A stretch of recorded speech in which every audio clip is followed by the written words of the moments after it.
Ladies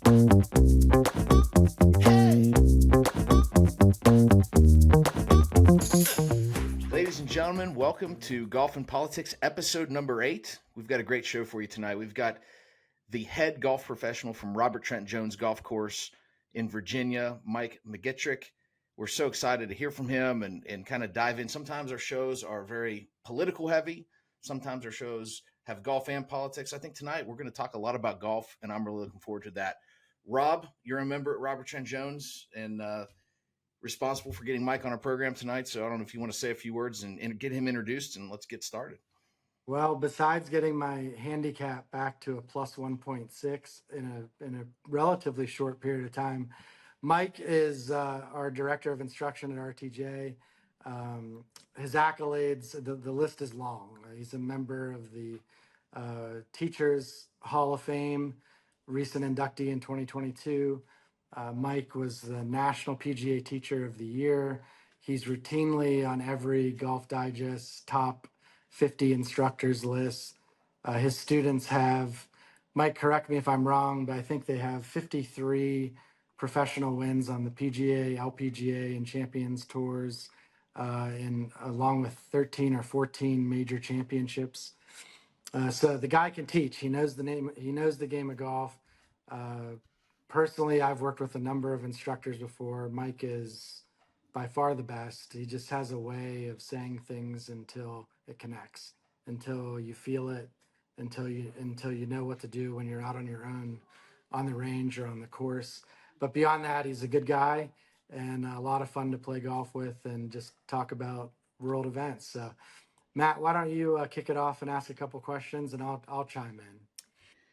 Well, Mike, I am very thankful for PGA Professionals. And Cory and I, we met when I was 14 and Cory was 13, and we kind of taught ourselves reading the golf magazines that we would steal from the clubhouse of the municipal course that we worked at and try to help each other out in the swing. And our parents really, frankly, couldn't afford to give us golf lessons, never had teachers. And I only recently started taking lessons. And I was a 9 handicap when I started taking lessons. I'm down in 6 months, I'm down to a 3.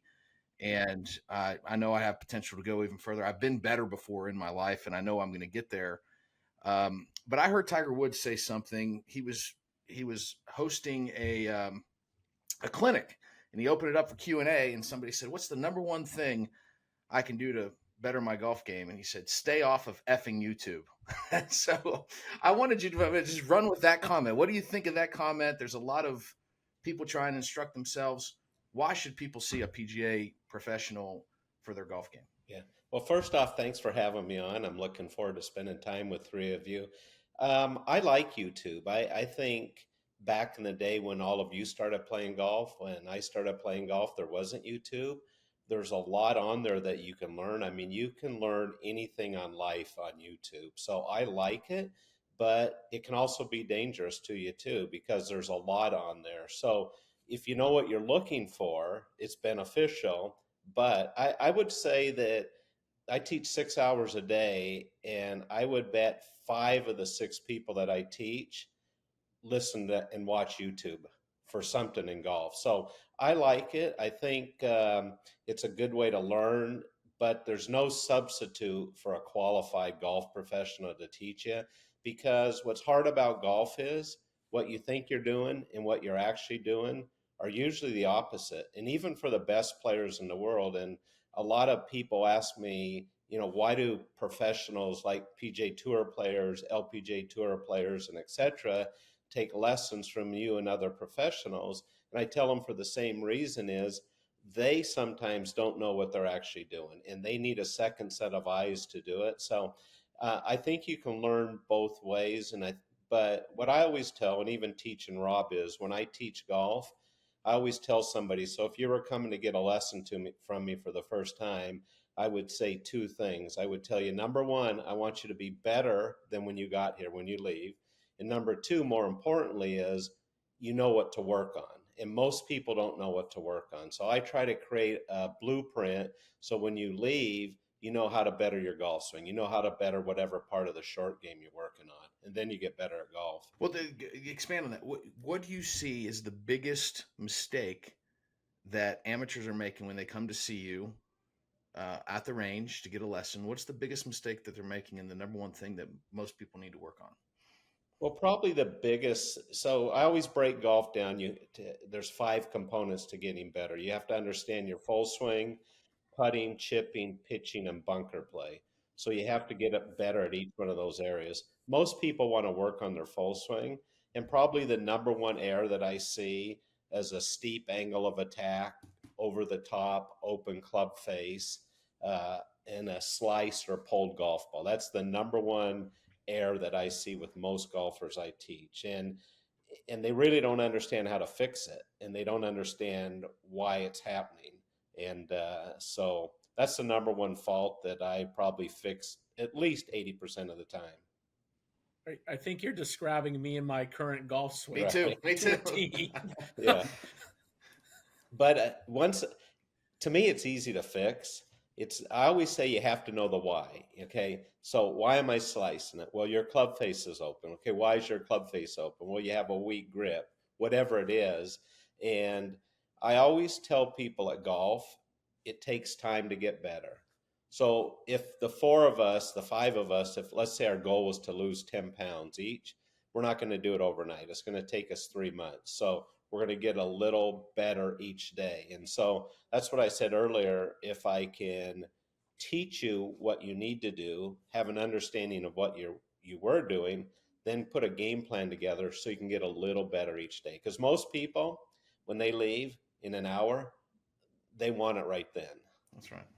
And we're all guilty of that to some degree. It's interesting you say that because I've been getting lessons, and it's clearly the steep angle of attack that's been causing me problems. And part of it is I gained a lot of weight. I was lifting weights very heavily, and I gained weight, and I stopped turning. And so focusing a lot on turning, and so you start to have swing thoughts, or at least that's what I'm trying to have a swing thought. Well, I took a video. I hit some terrible shots yesterday. I took a video and realized I thought that I was turning. I was telling myself to turn, Yeah. and I look at the video and I'm not even close to making the turn that I'm supposed to make. And so Yeah. I really look forward to going back to my teacher. I almost wish we could do it more often, but schedules don't always align. But it's so helpful to have somebody else actually get their hands on you to show you where you need to be versus trying to fix it yourself, because mentally I think I'm making a turn and actually I'm not. Yeah, and that gets back to what I said earlier. What you think you're doing and what you're actually doing are the opposite. So I like that. The more you can film yourself, the more you can work in front of a mirror and see what you're doing, it speeds up the learning process. Mike, Mike, sorry, Rob. how much has technology changed your day-to-day job? Is it still very similar to how it was in 1995, whether you're working with a tour pro or an amateur, compared to today and the data-driven, we're all data junkies now. So how has that changed your profession? Well, positively, number one, because technology's here and technology's here to stay. Every day it's getting better and better. I have technology at RTJ as far as swing catalyst, pressure plates, TrackMan, etc. And A, it's made me a better teacher.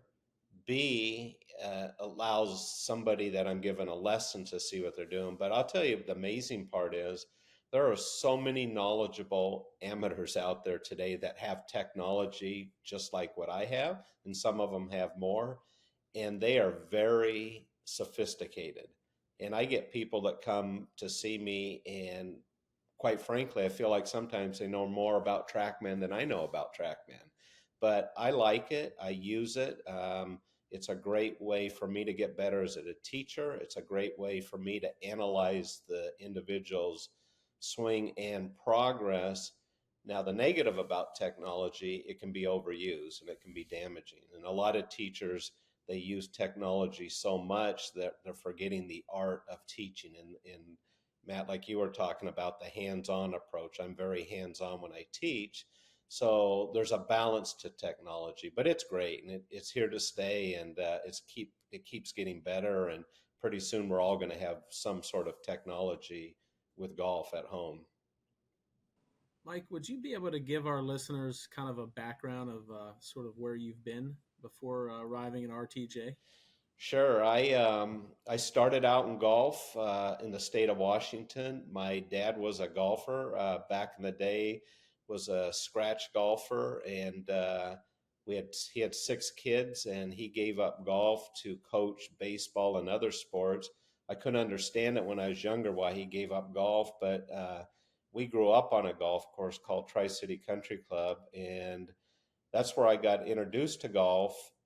But what was interesting about our golf course, it didn't have a driving range. It had a area where you could hit up to about 8 irons, but you hit into a net. They had 4 stalls, had a putting green, and that was it. So when I was young, I didn't get a lot of golf lessons and I wasn't exposed. I just learned to play golf.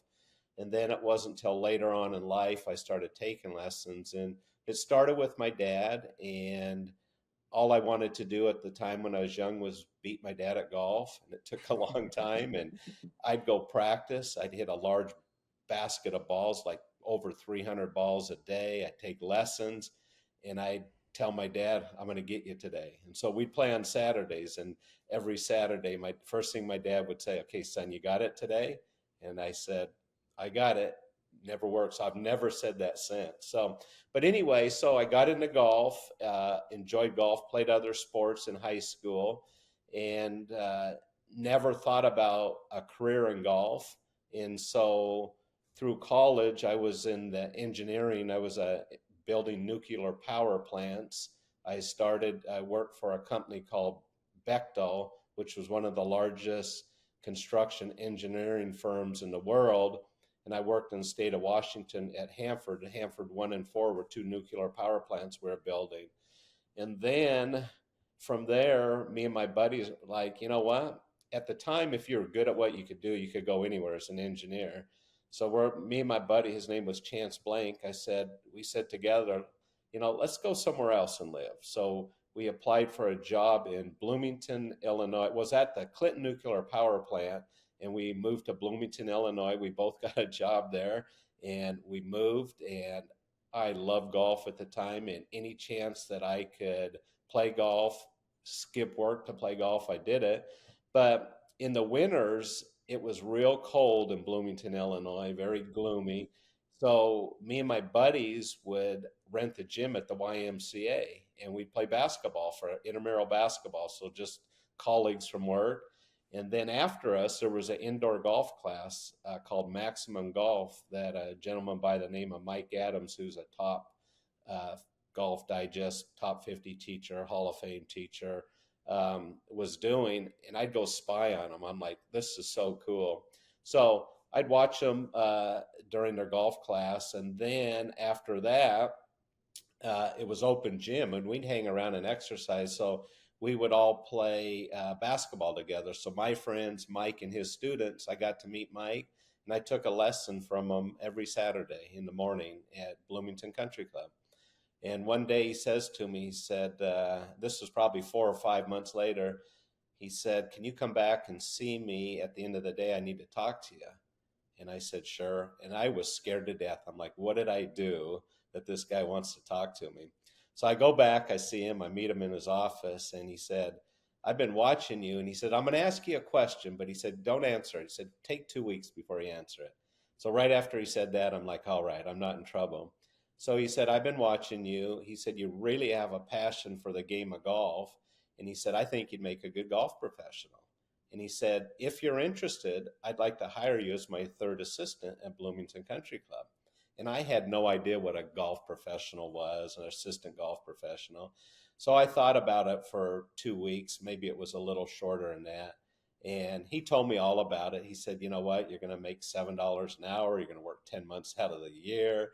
You'll get a free lunch, da, da, da." And as an engineer, I'm in my 20s, making good money. Thought it was cool, driving a BMW, loving golf. And so I came back to him. I said, "Mike, I can't do it." I said, "I have a great career at what I'm doing." And I was actually getting ready to move to Augusta, Georgia, of all things, to work at the Vogtle nuclear power plant there. But I said to Mike, I said, "I'll tell you what."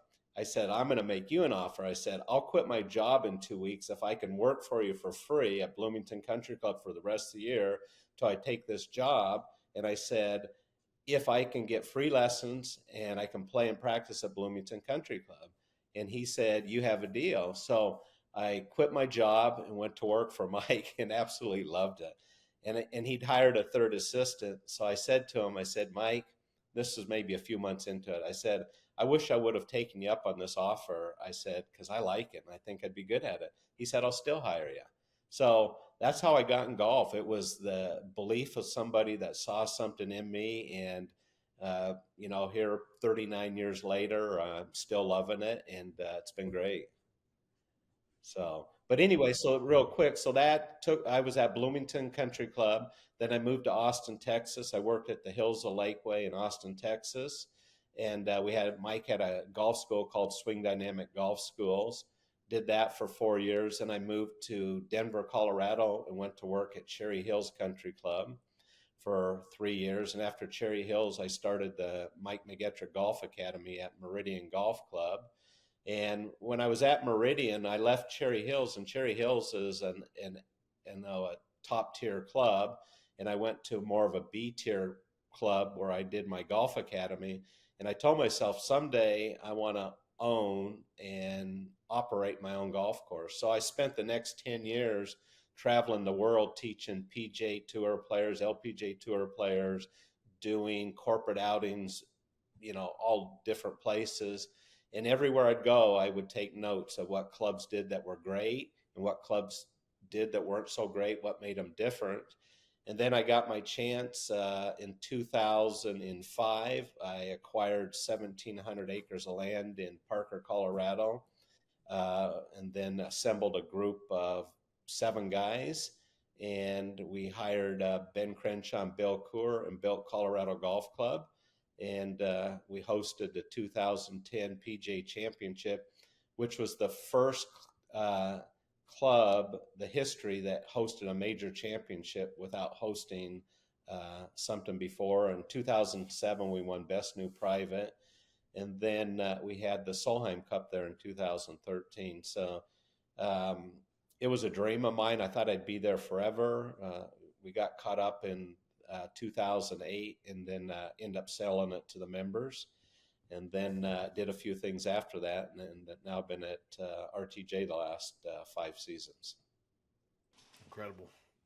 It's an incredible journey, and it's so interesting how you just had that dream and worked at it for 10 years to get that done. Yeah. Pretty incredible. What was it? Go ahead, Rob. Go ahead. Sorry. What was it like to work with? I'm a huge fan of Bill Coor and Ben Crenshaw. What was it like? I know you've done this with several architects. You were also involved with the development of the park in West Palm Beach, where they just had the match, and you walked that property and helped lay out, the facilities and everything. What was it like being out there with Bill Coor, just walking barren lands in the middle of Colorado? I got to tell you, great question. My best experience working with Ben Crenshaw and Bill Coor, which I'm great friends with today, is February of 2005. So we interviewed Greg Norman, Nick Faldo, Reese Jones, Fazio, and through this process, we narrowed it down to Coor Crenshaw. And in February of 2005, we provided topo, red, black, blue, and green Sharpies, and Ben and Bill spent the entire month of February walking 1,700 acres of land. And I walked almost every day with them. And they would start right when the sun was up, and they would go till the sun was down. And think about February in Colorado. There were beautiful days. There were cold days. There was days it was snowing. We have parkas on. We have caps on.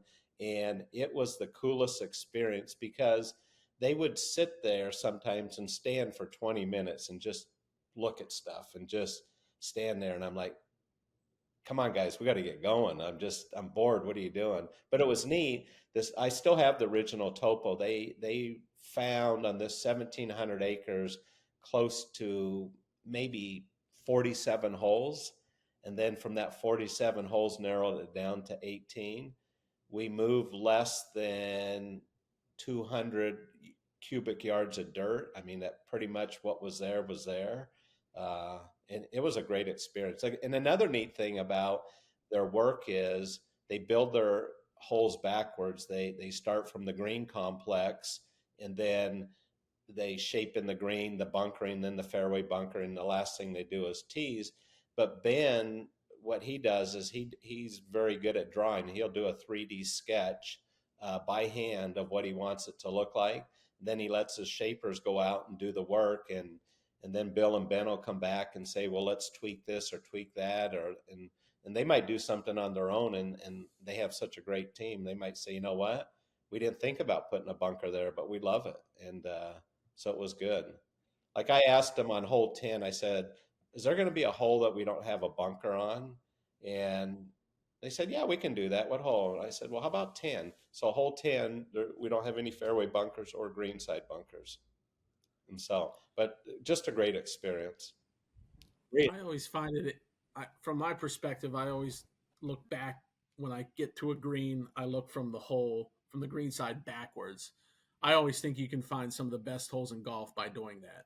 So, and a really good golf course is from the green looking back. I like that. That, if you remember, that's what Jack Nicklaus used to say. That's how he used to walk all his golf holes on tour. When he played practice rounds, he'd walk them backwards. Before we get too far off topic and sticking with architecture, can you tell us who your favorite Golden Age architect is? Golden Age. Gosh, there's so many. I don't know if you had like a pre-1960 favorite architect or. Oh, I really don't know. There's so many good ones. I don't really have one favorite of the ones that are out there. Do you guys have a favorite? No, I like William. Seth Rayner. Yeah, Seth Rayner, William Flynn, who did Cherry Hills. Great work.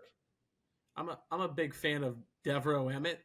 Emmett and C.B. McDonald were the best of friends. Yeah. They traveled over to Scotland together. It's where he got the idea of, for National Golf Links, obviously with McDonald, and Emmett was a founding member there. Yeah. And I'm a homer because one of my clubs out on Long Island, St. George's, was Emmett's home club that he built. Okay.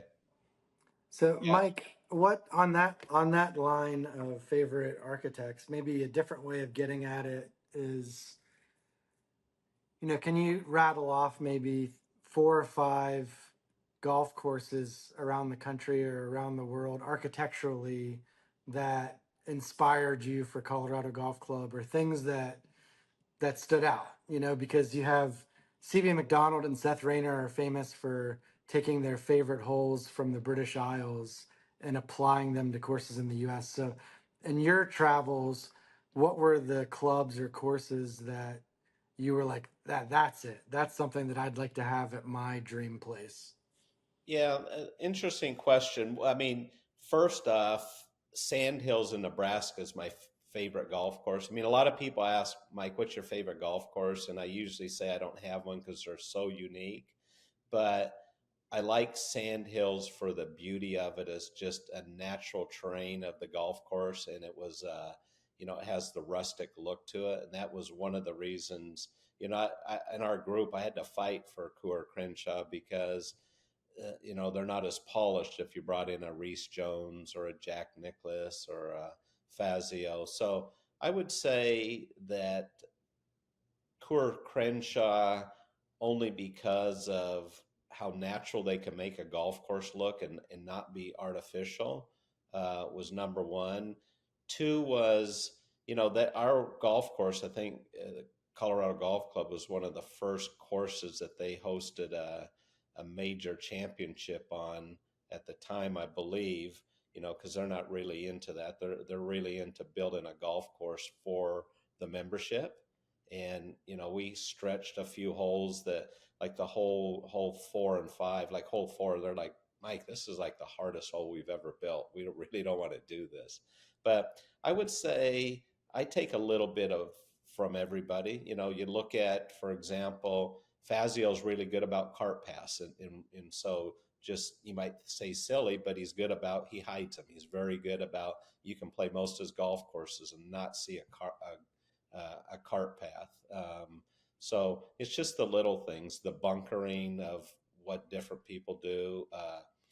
green designs.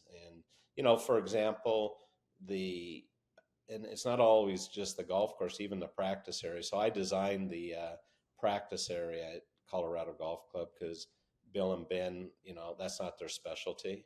And they knew that I studied that, I'm good at that, and they let me do it. So, which was fun. Cory Crenshaw designed, I live on Southern Hills Country Club, and I'm actually looking out my window at the West 9 at Southern, which was designed by Cory Crenshaw.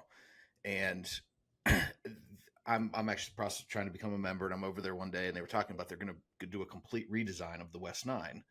And so they called Ben Crenshaw to get his blessing. And apparently Crenshaw's like, please, it was one of the first we designed, and there's a lot we would have done differently. It's not one of our favorite designs.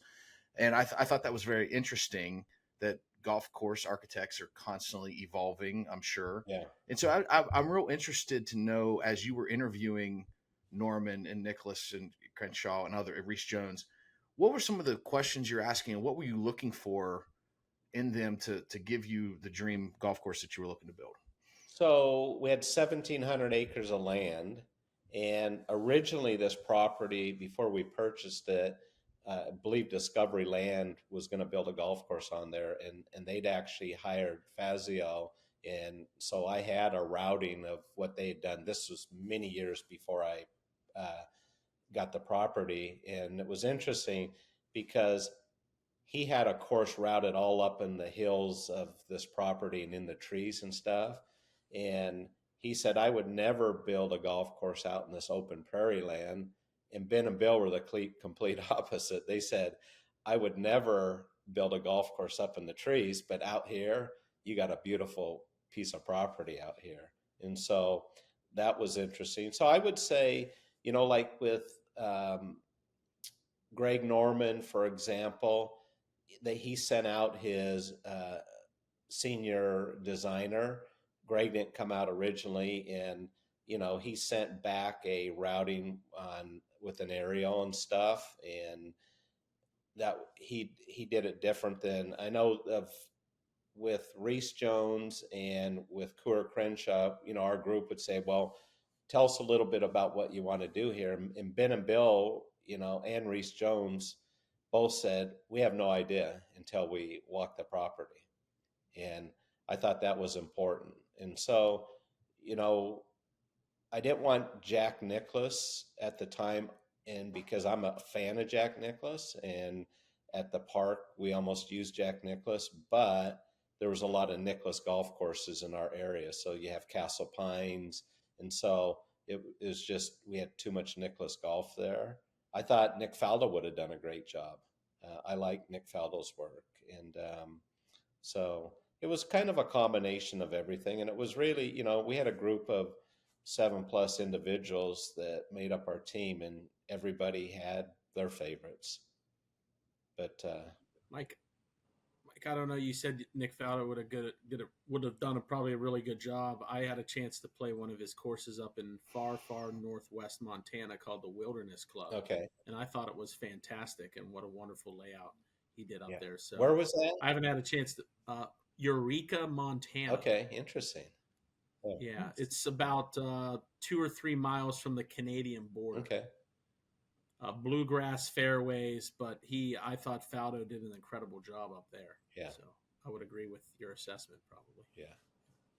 Mike, do you want to, or go ahead, Matt? I figure we're going to transition away from golf course architecture, but I did want to ask one question. We are recording this the day after the U.S. Open at Pinehurst, and just curious to get your thoughts on how you feel Robert Trent Jones maybe would have thought about some of the incredibly tough landing zones on greens this week, and the speed of the greens and the crispiness of the golf course.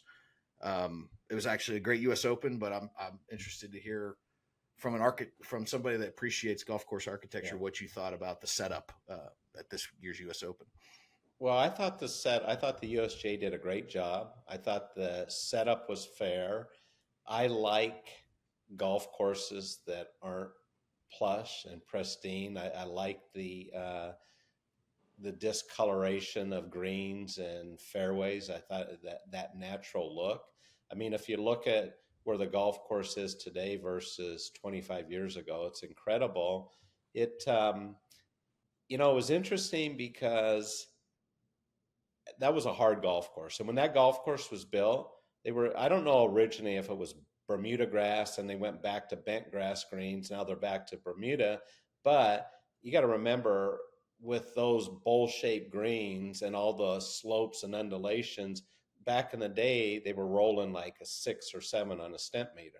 Now they probably rolled close to 14. So let's just double that, right? So the negative is, there were a lot. I don't like when you hit a quality golf shot and you're penalized for it. And so throughout the 4 days, we watched a lot of great golf shots that were penalized.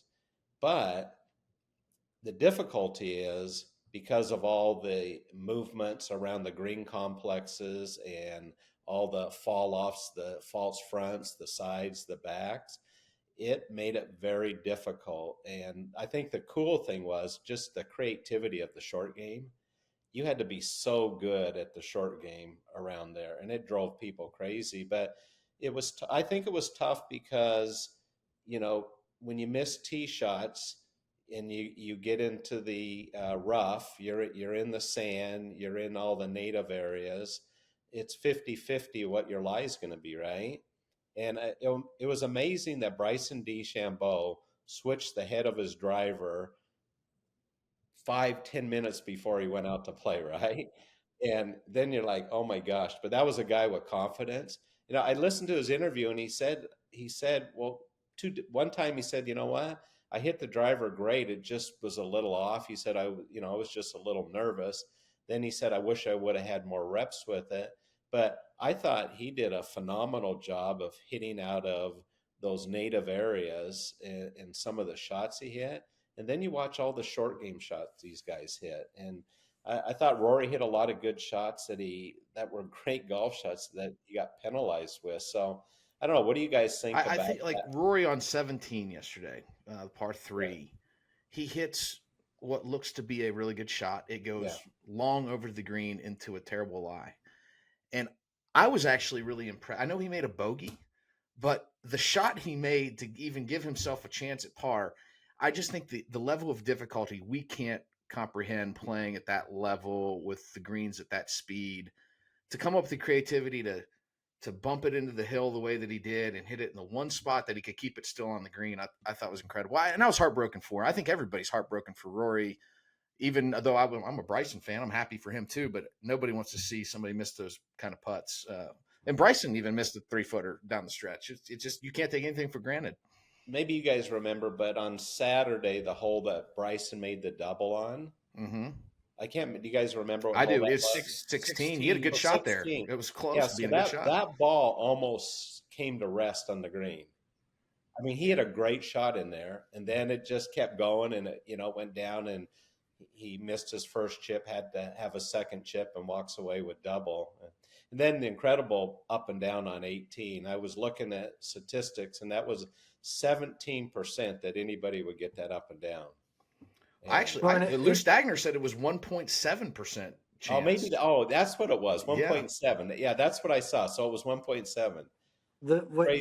What was going on in the back of my head when, Bryson hit it into the waist area and then chopped it into the bunker and then made the up and down, was that Payne Stewart's 872nd hole back in the 90s, when he drove it into the right rough. Totally, the golf course looked totally different. Right. I mean, it had 1999. I mean, yeah, it had tall rough.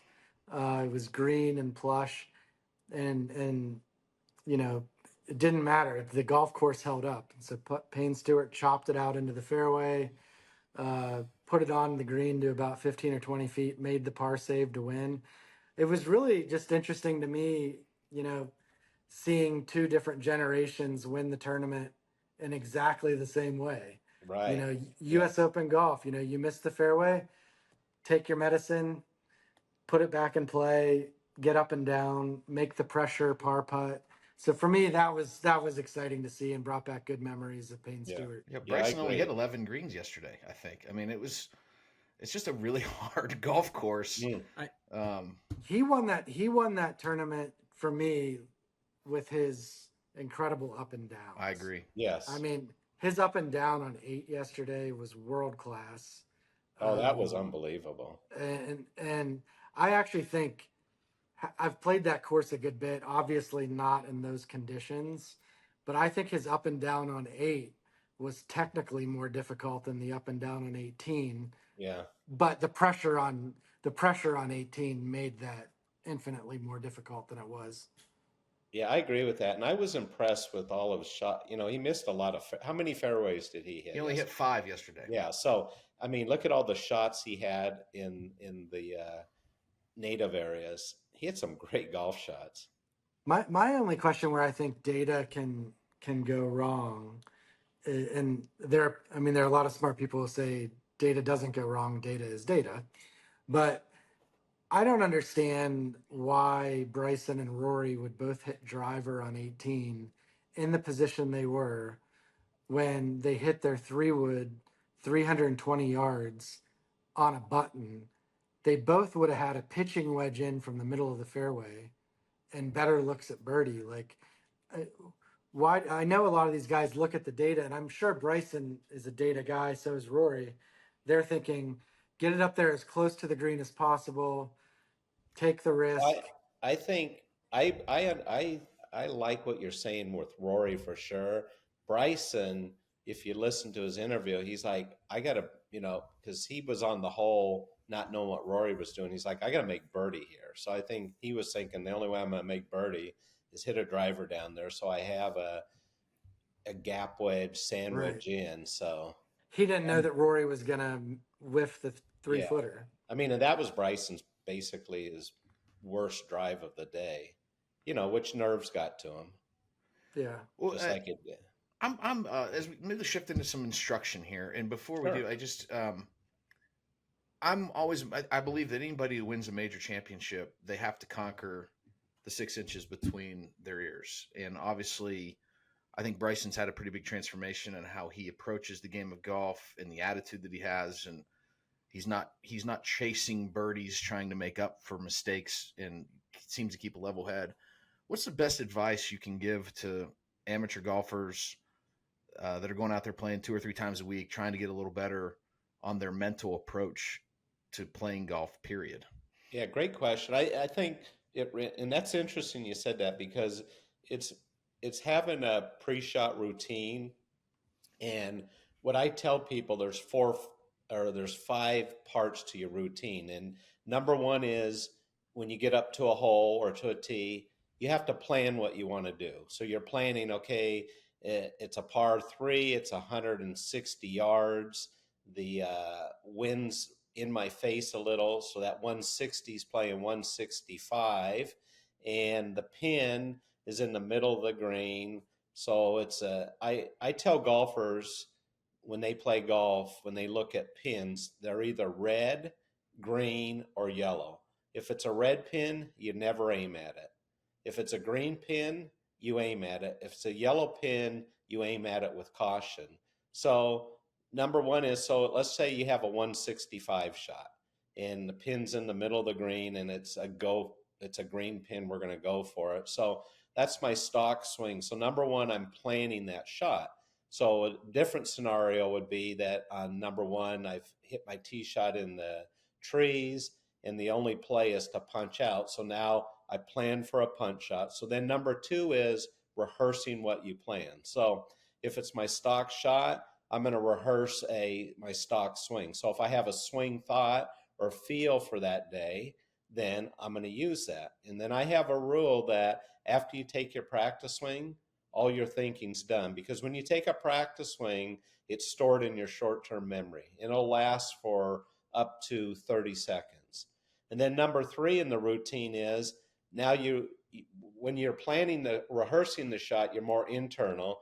Number 3, now I get you shifted back out to external, where you're focusing on what shot you're going to hit, where you want this ball to land, picking out your intermediate target and walking into it. And then number 4 is execution.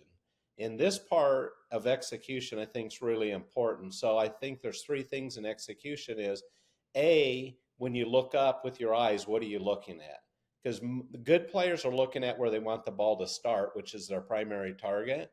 And then in their peripheral vision, they're seeing where they want the ball to end up. So for example, if it was a dog leg from right to left, and I wanted to favor, just say as a miss, the left side, because I don't want to cut off the dog leg, I'd pick out my primary target, but in my peripheral vision, I see the left side of the fairway where I want my ball to end up. Most people look out there and they see everything. So you got to train your eyes. You go from two eyes to one and they converge. So you pick out that target. So that's number one, what you're looking at. Number two is, what are you thinking about, right? So you should be thinking about your swing thought or your feel, which most pros have, or external. This is going to be a draw. This is going to be the best shot of the day, something positive. And then three is your swing trigger, knowing when you start your golf swing. And then the fifth part of that routine is your post-shot routine. Let's say you plan for success and you hit a crummy shot. Before you move on, I want you to take a practice swing and feel success.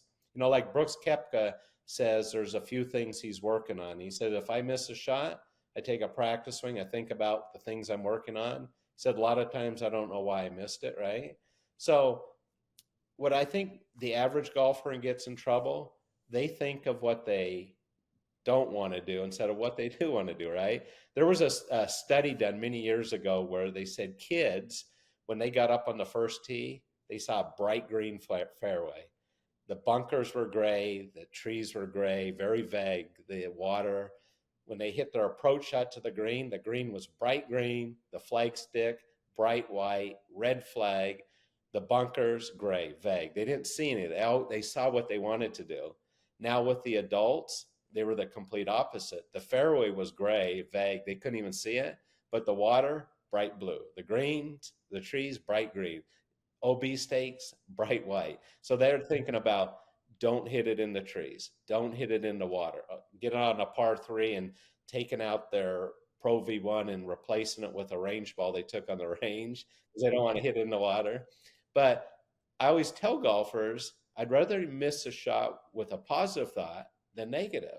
Because here's what happens. Our mind doesn't distinguish do's and don'ts. So if you say don't hit it in the water, your mind sees you hitting the water. I tell golfers, I'd rather you say, don't hit the fairway. Don't knock this putt in. Don't hit the green, right? So it's little things if you can get them to have that routine. But what I was going to say was, Brandel Chambly was talking about, he said, I hate routines. And he said, Nicklaus didn't have a routine, Tiger didn't have a routine, and they did. He said they never hit a shot until they were ready, right? Now, Brad Faxon, he said, Rory stood over that putt for the longest time, right?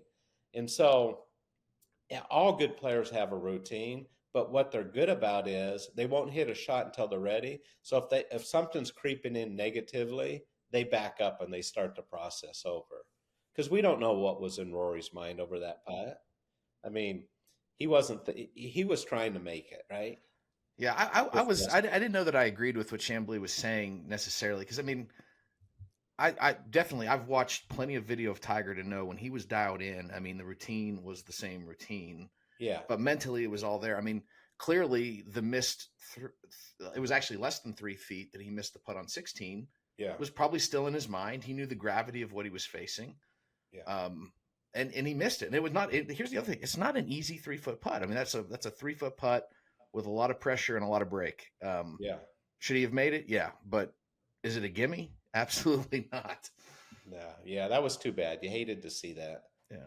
Mike, when it comes to pro golfers, I mean, why don't you share with our listeners, a list of some of your bigger name clients and what it was like to teach them, and really, I mean, you're obviously a very good golfer yourself. You're a professional, but it's one thing to teach, mere mortals like us. But what's it like to teach somebody that is just gifted, that's better than you are at golf, but needs your help? You mean somebody like you? Yeah. Me, very, very much just like me. Yeah. I taught. I had a bigger name for teaching LPGA players than PGA Tour players, even though I taught both. But LPGA Tour, some long-lasting students. I taught Meg Mallon, who's now in the Hall of Fame. I taught Julie Inkster, who's in the Hall of Fame. Beth Daniel, who's in the Hall of Fame. Um, Corey Webb, who's in the Hall of Fame.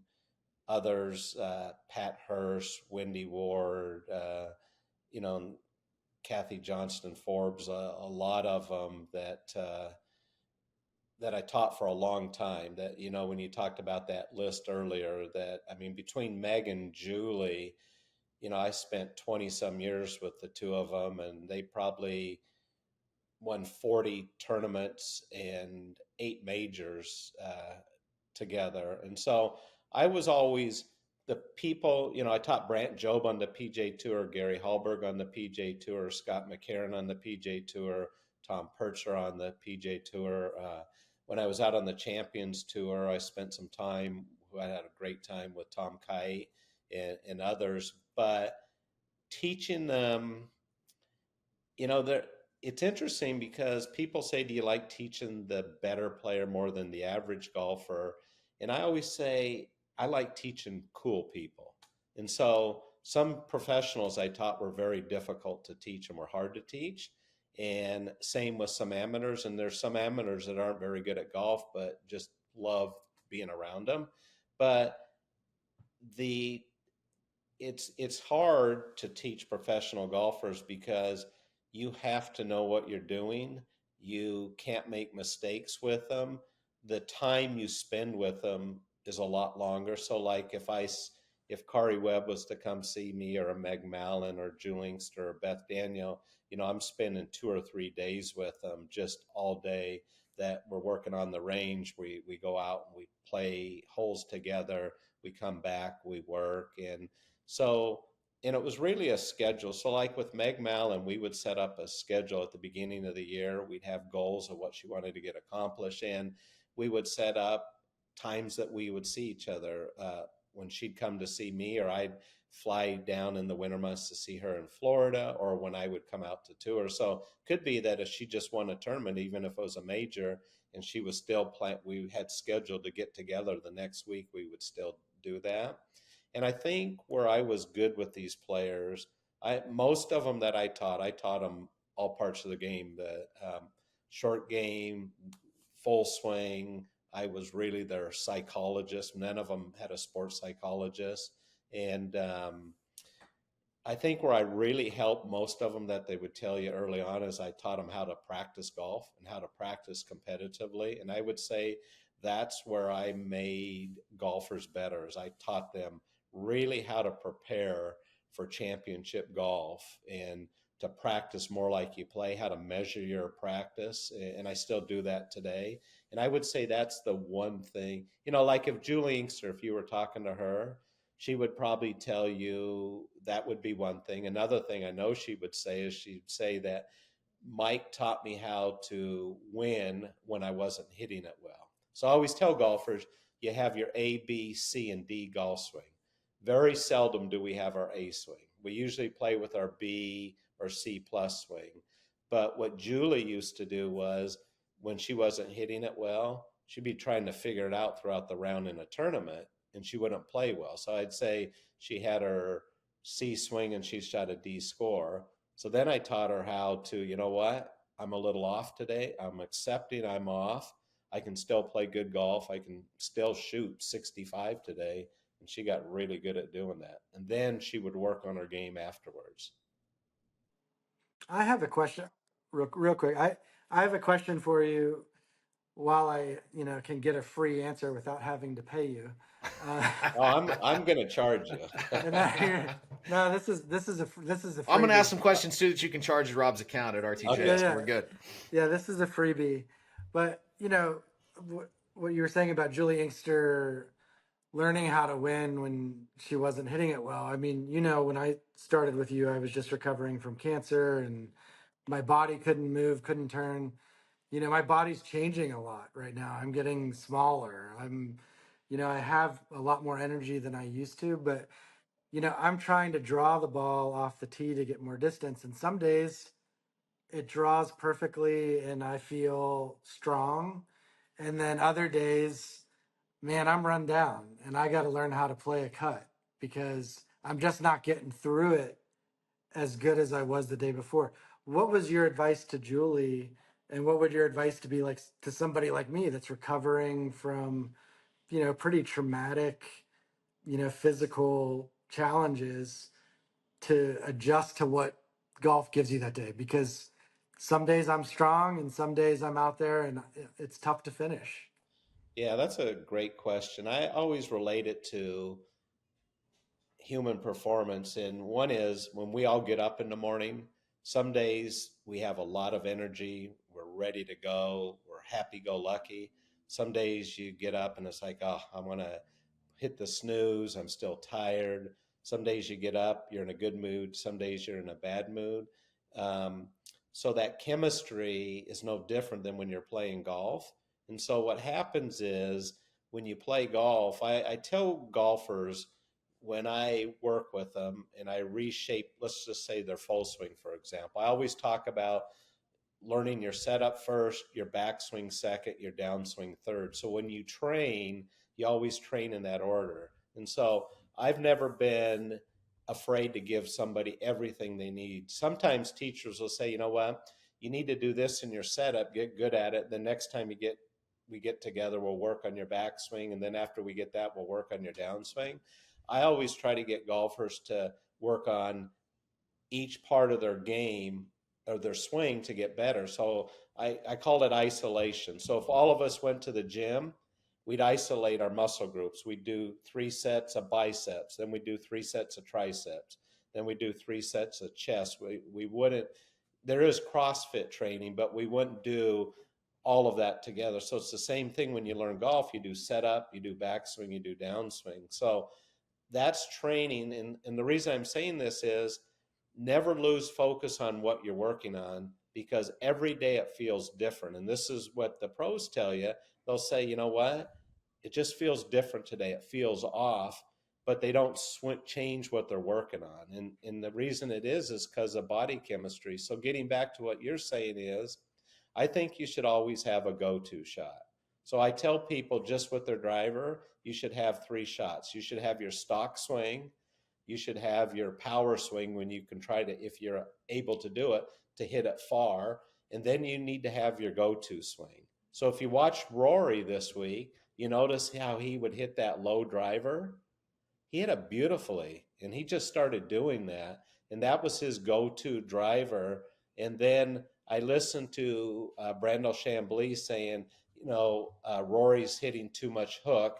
If he would just play a cut the rest of the day with his irons, I think he's going to win this tournament. So I think you have to always have a go-to shot to play golf. And if you look at most pros, their go-to shot is a 3/4 partial knockdown shot. And I mean, look at Bryson when he punched out of the native. He always just hit a little punch shot, and it was nice and controlled. But I think it's hard, and then we get tired when we play golf. I remember, Rob, when you and I started back, we couldn't even make it an hour, but now your strength is back, your endurance is back, and, now you're walking 36 holes and playing golf. It's very impressive. So it's reps too. It's just, we get tired as humans. I mean, the toughest thing, if you look at here, the U.S. Open just got done. Now, I think they're going to Memphis this week, but they're playing one of the elevated events. I can promise you most of these guys do not want to be in Memphis this week. Is that where they are, Memphis? They're the Oh, they're Travelers. Travelers. I think it's in Hartford. And then the Hartford. Live guys are in Nashville. Okay, yeah. And Rory withdrew before the show. Oh, he did? Okay. Oh, Yeah, wow. so he said he's going to take a couple weeks off. Okay, so they're in Connecticut then. Is that correct? Correct. Yeah. Okay. Yes. Correct. Yeah, so I mean, these guys are exhausted. So hopefully I answered your question.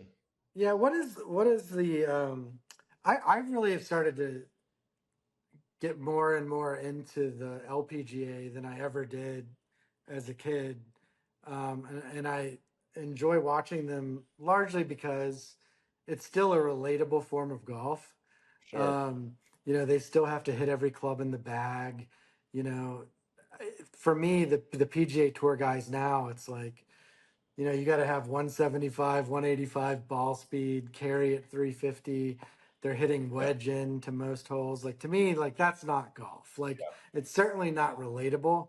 I don't even know What's how to teach that. It's crazy. what what's the difference in teaching pro LPGA players and pro PGA Tour players? Not just gender, like obvious gender differences, but is there anything that stands out to you?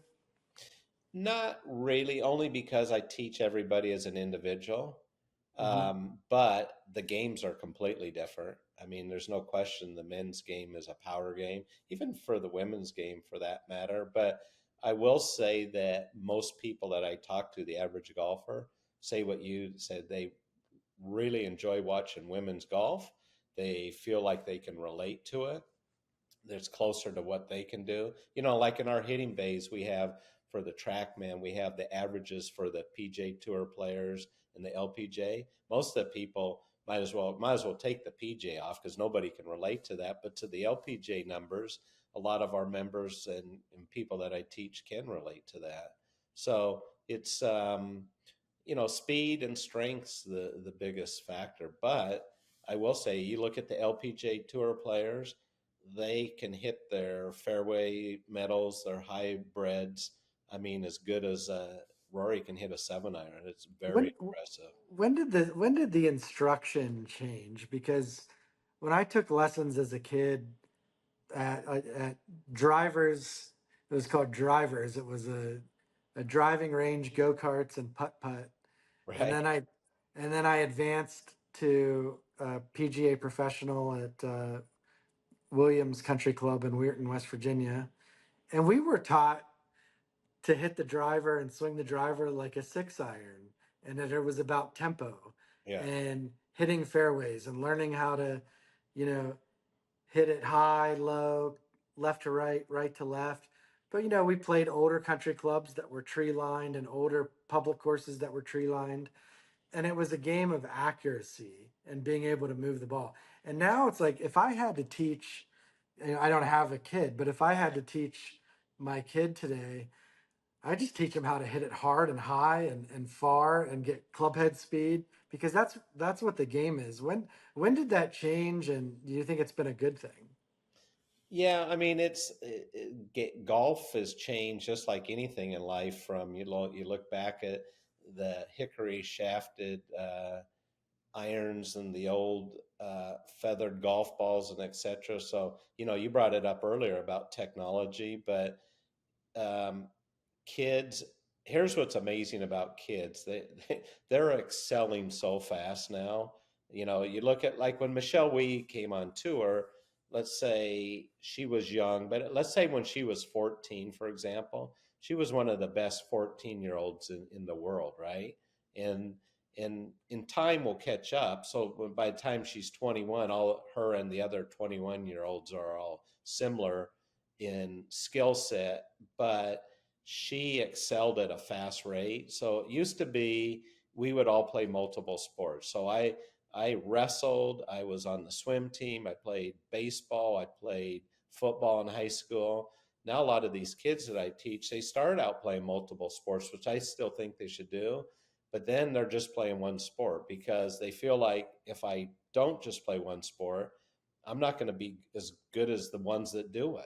And so it becomes so competitive. But I teach them to hit it far, but also how to control it. So I like far, and but it's hard when kids are young until they go through adolescence and start really developing themselves. But they all want to hit it far, and What do you do with a really talented, you know, 13 or 14-year-old, whether it's girl or boy, whose parents are more into it than they are, or whose parents are getting in their head, or who are, you know, do you get involved in that, or do you just try to like if the parents are restricting their progress? absolutely, I'm not afraid to talk to them. It's kind of a blend. I would say most parents that kids that I coach will watch them, and maybe 25% that won't. But if they watch and it's a problem, I will say something to them because they can be a problem. Yeah, So, I sometimes would get nervous. Like, my dad passed away 4 years ago. Love him to death. Most of the great things I learned in golf before I met you came from him. yeah, But sometimes when I was a kid in a tournament, I would get nervous when he watched me, yeah, but I didn't have the heart to tell him that because it was the joy of his life I to know. come Yeah, to come watch me, play. But sometimes I would get nervous, and like he would come to my lessons because it was good for him to hear what the pro was saying so that he could know what to watch for when we weren't, getting a lesson. yeah. But, there were times where it was like, he might have been, you know, part of the problem. Yeah, I remember I taught, I don't know if you remember a name, Gloria Park, that played on the LPGA tour. I I don't taught her for, I can't remember how many years, but very successful. And every time she would come for lesson to Denver, her mom and dad would come. Every time I went out on tour, mom and dad were there, which, was their prerogative and the culture. And but I told Gloria, and every time, Gloria's dad would have a new training aid or a new club. And finally, I can't remember what women's US Open we were at, but I just told Gloria, I said, your dad is interfering with your performance. We've talked about it before. And I said, I don't think it's going to work between you and me teaching you because I don't think I can get you to the level you want to be at. And I quit coaching her after that week. And she played later on that year. And I think it was overseas, but she shot a pair of 64s on the weekend, 64, 64, won the tournament. And this was when I wasn't teaching her. But she called me and we're talking, and she was crying on the phone. And she said, thank you. And I said, for what? And she said, I took your advice, and, I got rid of my dad being out on tour with me, and I really did well. And I thought, so that was one of those tough situations. But parents, I think parents make their kids too. They give them the opportunity to play a sport that maybe they couldn't do on their own. And so, and it's hard because some of them interfere and some of them don't. So it's a hard one to figure out. Mike, with kids these days, do you think in addition to, the swing and the mental game, do you think kids these days are being taught the etiquette part of the game? Everything from, the etiquette between multiple, people within the group or at these tournaments, but also, fixing ball marks and replacing divots, raking traps. Some, and I think the traditions of golf have changed, right? And the respect for the game. I mean, I talk to some of these young kids, and I bring up Jack Nicklaus or an Arnold Palmer, and it's like, well, who is that? They have no Wow. idea who these guys are. So, I mean, I try to do that. I try to get them to be respectful. I mean, I look at we have a real good caddy program at RTJ, and sometimes I get caddies that are really good and they understand all that, and some of them don't, and I'm just like, wow. But I think with kids, like you're asking, I think that's also a responsibility of a parent to to show them the etiquette of golf, and when they go out, that what, when you're in a bunker, when you get done, you rake it, leave the golf course better than you found it. And I remember one year, I have 6 kids and 4 daughters, 2 sons, and all my daughters played junior golf and high school golf, and 2 of them played collegiate golf, were very successful. But I remember my daughter Lindsay was playing in the state tournament in high school. This was her junior year, and one of the girls she was playing against it was probably between Lindsay and her and one other girl that probably had the chance of winning. But this girl was so obnoxious of just rattling stuff in her pocket, moving her bag, and just doing things to really irritate my daughter. And her parents were out there, and I just politely said to her parents, I said, this, if you watch what your daughter's doing, it's not proper. And I said, the problem is it's pissing my daughter off, and she's going to play real good golf because of it. And my daughter shot 67 that day, and I talked to her afterwards, but it was, people do it. You hear the stories of Seve Ballesteros and with Paul Azinger and that stuff. So Yeah, the only reason why I asked it just jogged my memory. I played with probably this kid was 13 or 14 recently, and he was throwing clubs and cursing with his father. He was with his yeah, father, and so he's doing that, and then he's huffing and puffing, hitting wedge shots into like 15 feet. And I'm like, you're 13 or 14. That's still better than the tour average, I right, believe. yeah. So, you're on the right track.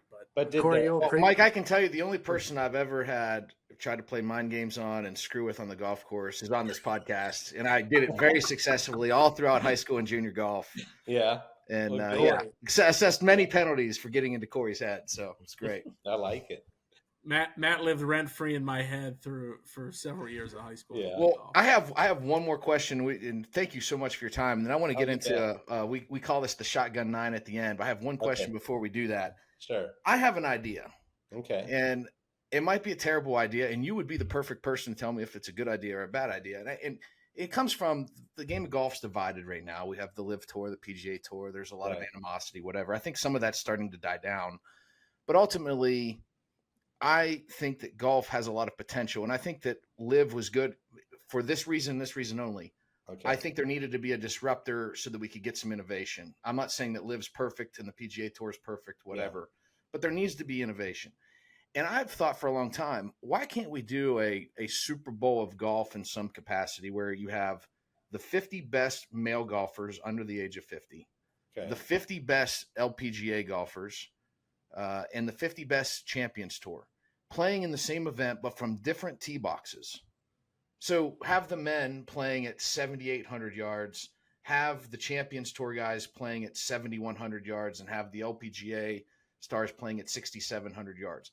If you did something like that, do you think it could be competitive if they were playing different tee boxes and the men are playing a 528-yard par 4 and the women are playing at hole at 395?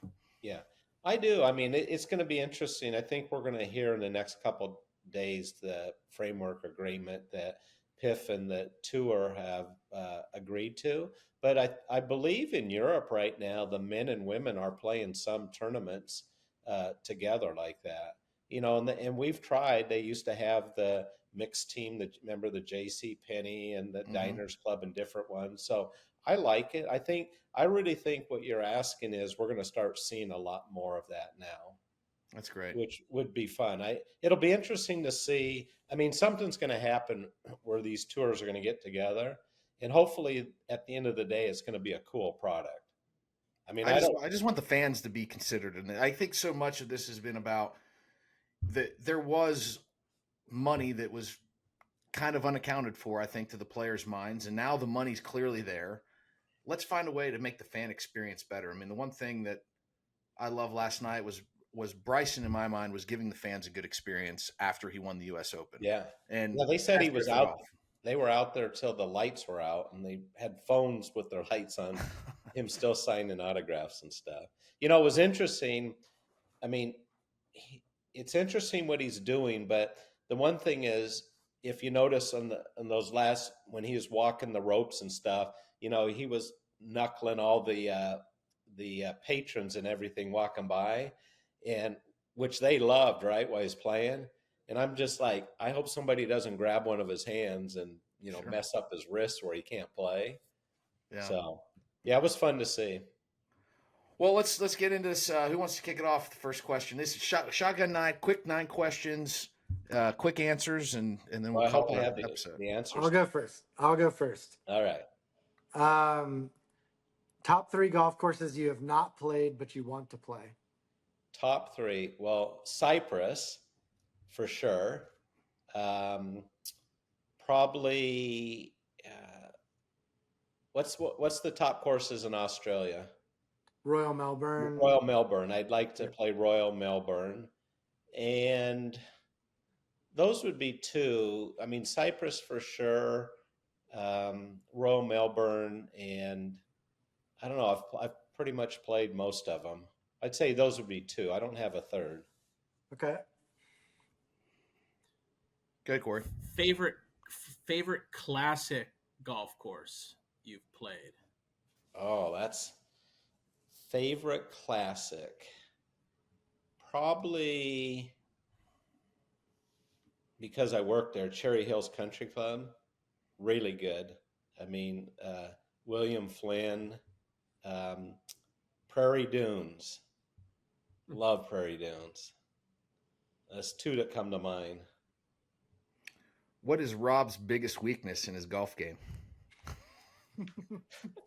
Rob's biggest weakness.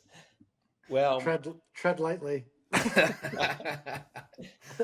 Rob's game overall has gotten really good. I mean, he's a plus.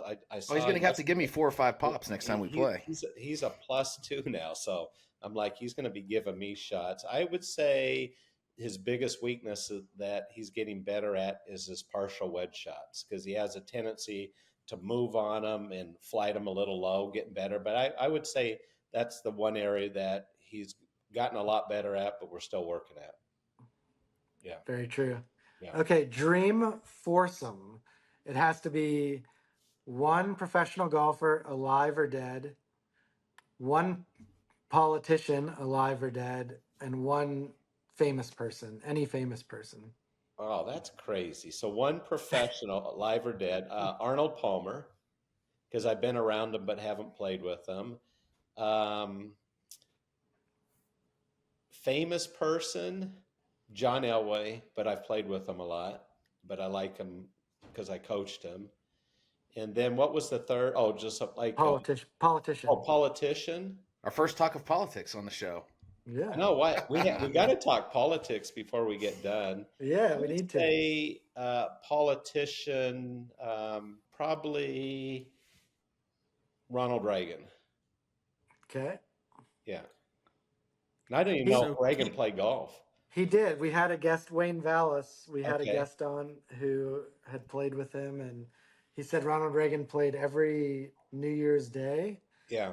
That he loved the game, but wasn't particularly good at it, but had a really good sense of humor and a good demeanor with it. He also Yeah, became probably- a member at maybe- LA Country maybe- Club after his presidency and played Yeah. every Friday, I believe. Maybe even John F. Kennedy, because I always liked his golf swing, and he probably would have been fun to play with. Yeah. All right, Cory. I guess keeping with politics, have you coached any politicians and or played with any politicians Yes. at any level? Yeah. At any levels. President Obama, he's a member at our course. Gerald Ford in Colorado. That's really it. I mean, I've taught other politicians, but I mean, these are presidents.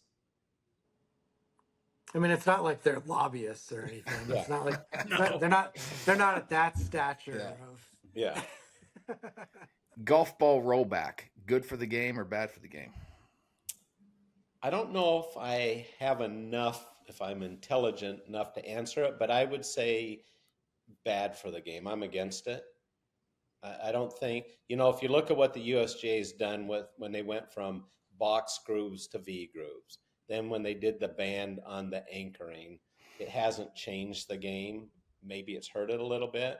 So I would leave it alone personally, but who knows what's going to happen. But I think it's going to, Bryson DeChambeau tested out some of the balls and said they were like 15 to 20 some yards shorter.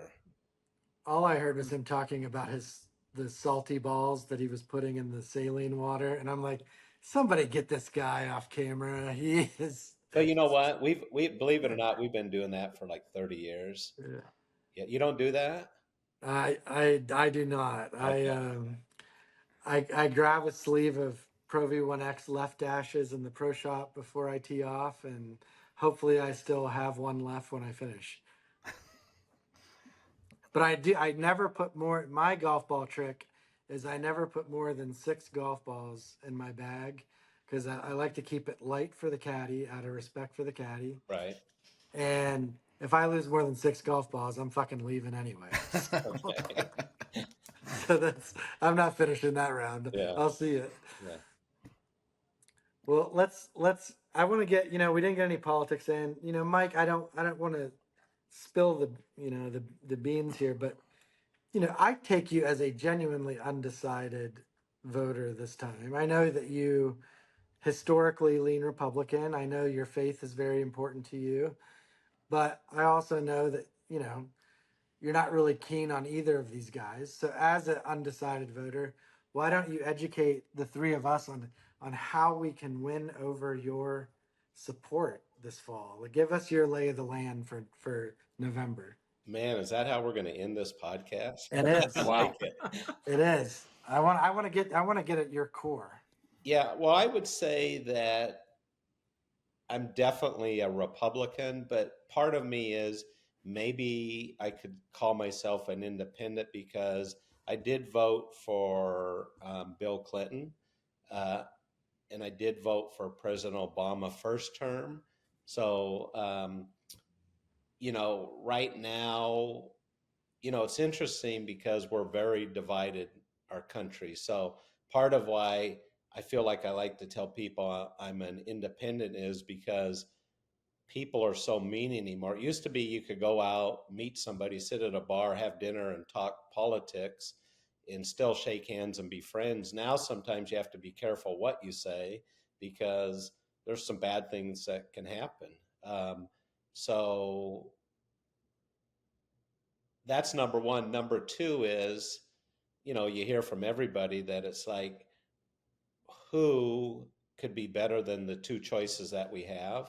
But they are the two choices we have. So if I was I'm not going to say for me, but if I was a betting person, I would say that Donald Trump's going to win. And the only reason I say that is I mentioned to you I have 6 kids, and I remember when Joe Biden and Donald Trump were running, and we're having dinner with some of the kids at the house, and my daughter Lindsay and her husband were here. And I said, Lindsay, who are you and TJ voting for? And the first thing Lindsay said is, definitely not Trump. And I say, why is that? And they said, well, I can't stand the guy. And I said, oh, I understand that. And then I said, well, tell me about Joe Biden's beliefs and his politics and what he believes in and what you like about it. And she really couldn't say that. But I listen to people now, and I just think the voice of reason is more people are leaning that way. So, I mean, I could be wrong, but, and I know where you guys are. And so it'll be interesting to see how it plays out. Well, I have a question maybe further. I mean, one of the reasons that we started this podcast, one, we all grew up in the same area. Our professional lives have been intertwined. Cory and I have been friends since I was 14. He was 13. Yeah. We don't agree, the three of us, about anything politically. Right. And Rob and I, especially, working in this business, and Cory and I versus Rob, like we would be voting for Trump, and Rob's clearly voting for Biden, but we don't let it become so toxic that we're not friends. Right. And I've seen, I'd like expound on it a little bit, because when did this happen that we can't disagree about who we vote for and still go out and play on a weekend foursome together and not get into a political fight? Well, I guess I asked a lot of people. It was interesting since I've lived in Virginia. When my wife and I we were in Houston, Texas. I was at the golf club of Houston for 4 years. And most of the people I taught were in the medical field or oil and gas. Now people that I teach I would say the majority are in government, and it's been fun. It's been a great education for me. So I ask people about how divided we are as a country. And, some will say that there's been times they can remember when it's worse. My question is, I truthfully don't understand how it's going to get better ever, and I don't know if it's because of the media that's causing it, but I really don't know who can come in and change our two-party system where people can get along. I mean, how is it going to get better? I mean, the last time we got along was probably right after 9/11.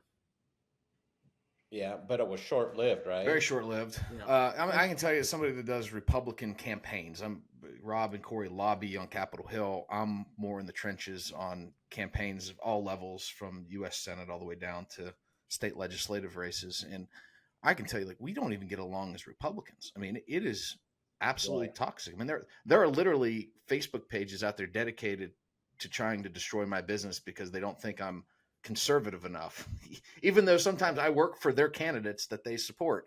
There's just it gets very toxic at all levels. People seem to think whoever can be the most bombastic and say the most outrageous things are rewarded with winning. And yeah, I agree with you. I don't know if it's going to get better anytime soon. I sure hope it does. We're hoping that I our like little podcast can maybe help it a little bit. Yeah, I like what Bryson DeChambeau said yesterday in his interview. He was talking about, he went through a tough time in mental health and a couple years ago. But he was talking about. He said, you know what? At the end of the day, we're humans. We all make mistakes, and I think one thing that I see in life now, it's like, you know what? We all make mistakes. We should be forgiven for our mistakes, give people a second chance. But it's like anymore, if you make one mistake at what you do, you get ridiculed over it.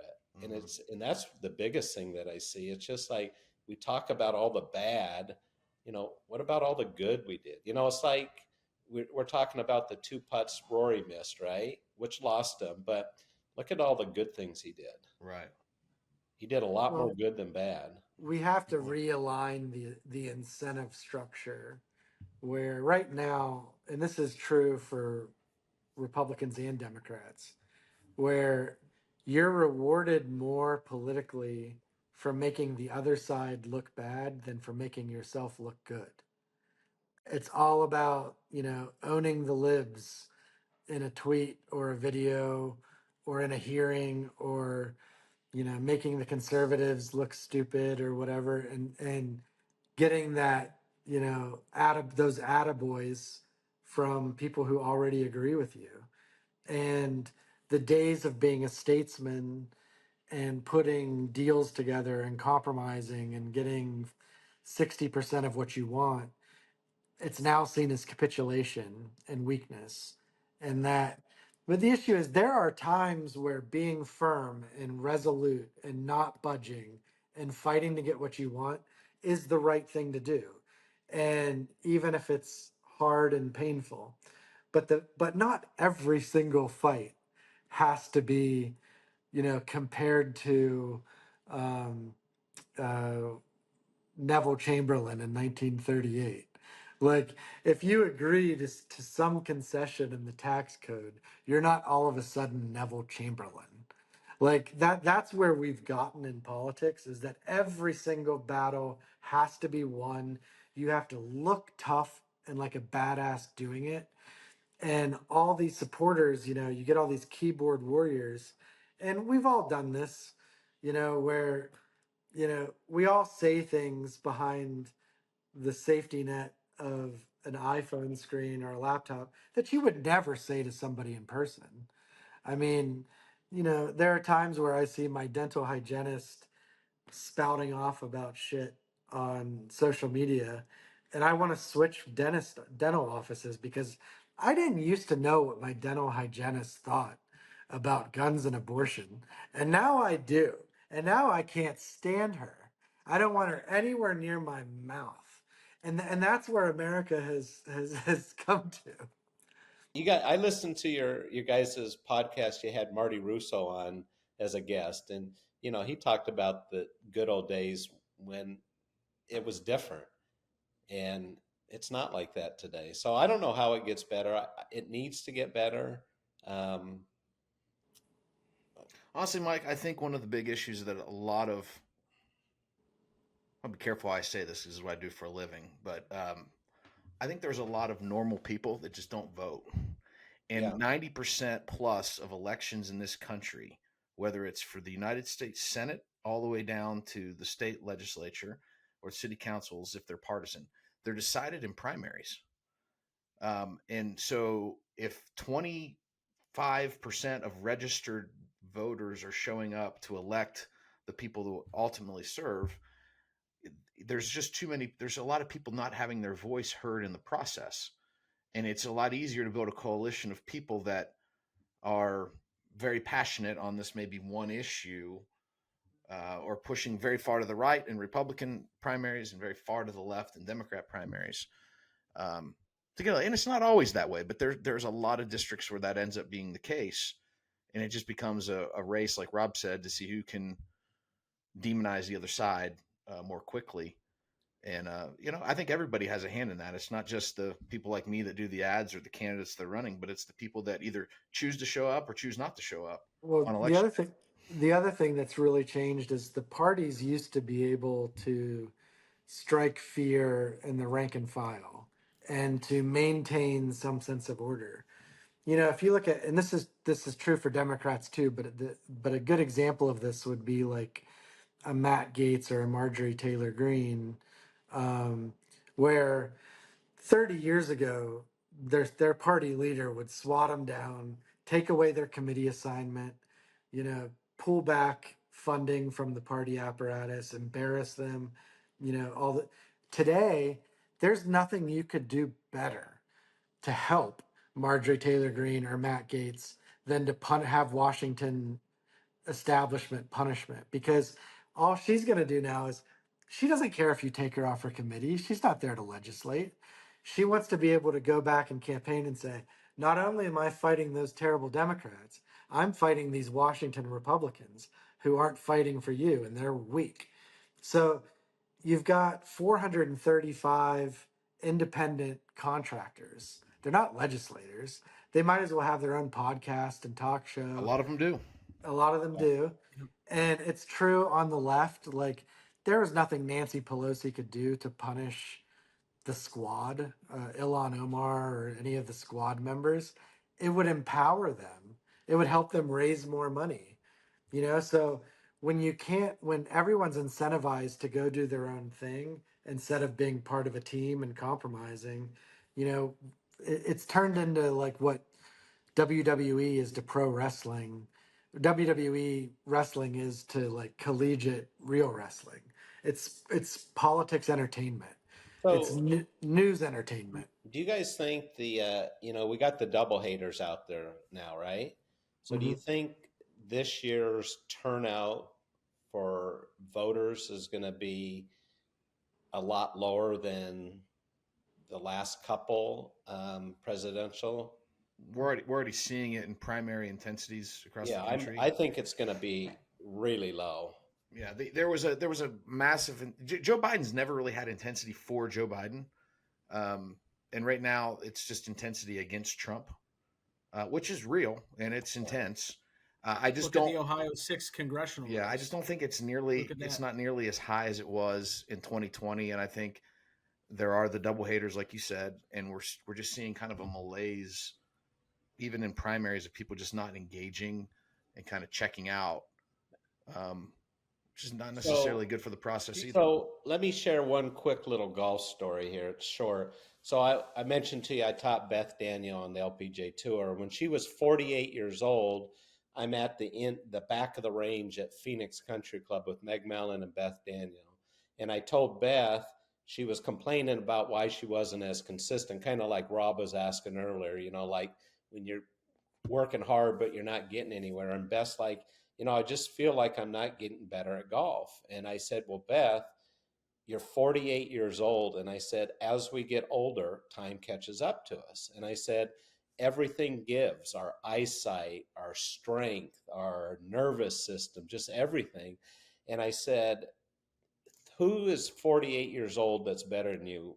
And she's like, I said, matter of fact, who's 48 years old on the LPGA tour right now? And she named one person. So I said to Beth, I said, Beth, you're the best 48-year-old woman player in the whole world. There's no one better at you at 48. I said, I believe you can still win. I believe that you can still have a great career this year on tour, but I don't think you can, week in and week out, you can compete against the Annikas and the Kari Webbs of the world. Well, that pissed her off like there was no tomorrow.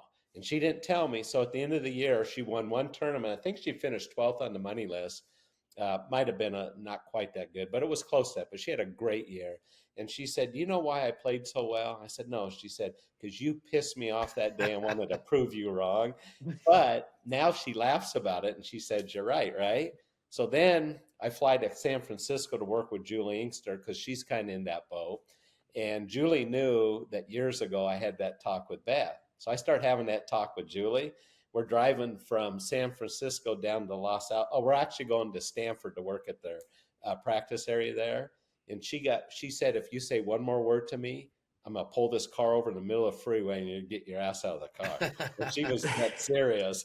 And I never said anything about it. But the only reason I'm sharing that with you is, time catches up to us, and it's sad to see how declined Joe Biden's health is. I don't care who it is as a person. If I saw my dad go through that, and it's just, it's just sad to see, and time's just catching up with them. Well, I have hope for America. I hope we can have better days, and I'm hoping that a lot of that better days can start taking place on golf courses around the country. Yeah. And, Hey, I just want to be the best 40-year-old at RTJ. You are. Well, you're not there yet. Yeah. I'm not Matter of 40. Matter of fact, right now you have the lowest handicap of our whole membership. holy smokes! Yeah. Oh, really? Good. Yeah. That's Good. I mean, I want them all extra looking pop up. for that right there. I want them all looking up. Yeah. So, and Rob and I are playing in a member pro, and so I'm looking forward to it here in about 3 weeks. So Nice. Where are y'all playing? at RTJ. Oh, that's So great. yeah, we'll have some heavy hitters there, but I'm hoping We Rob are- carries us. You can tell them where our big August trip is. We're doing our second golf trip. Yeah, We did Florida in January. We're going Yeah. to. we're going Go to ahead. August. We're going to fly into Denver, play Cherry Hills. Then we're going to go up and play Sand Hills, which Rob hasn't played. And then we're going to go play Dismal River. And then on the way back to Denver, we're going to play, what's the name of the course? Ballyneal. Ballyneal, yeah. Wow. So fun little trip. Hopefully good weather and low humidity in Colorado. So it'll be good to get out. But had a great time with you guys. We Thank finally you so got to much. talk a little politics. Yeah. Yeah, we should have probably brought it up a little earlier, but you have so much interesting golf content that the Yeah. golf geek in me could not stop asking golf Well, questions. we'll have to do it again sometime. Absolutely. Yeah. I'm coming out to RTJ in October.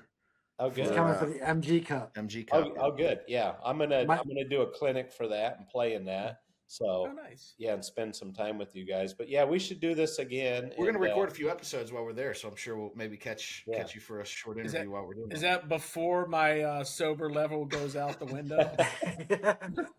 So I'm not passed out at the RTJ bar Well- and I got Wayne Dallas shaking me to wake me up. Well, no, Mike. I think I heard that.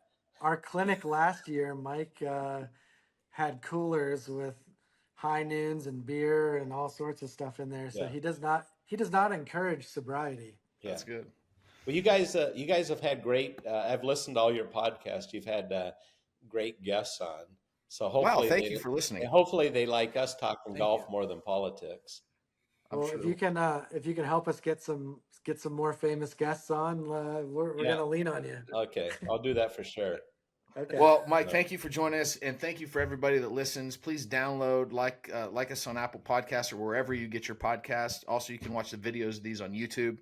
You can find us on Instagram and Facebook at Golf and Politics, and on X at Golf Politics Pod.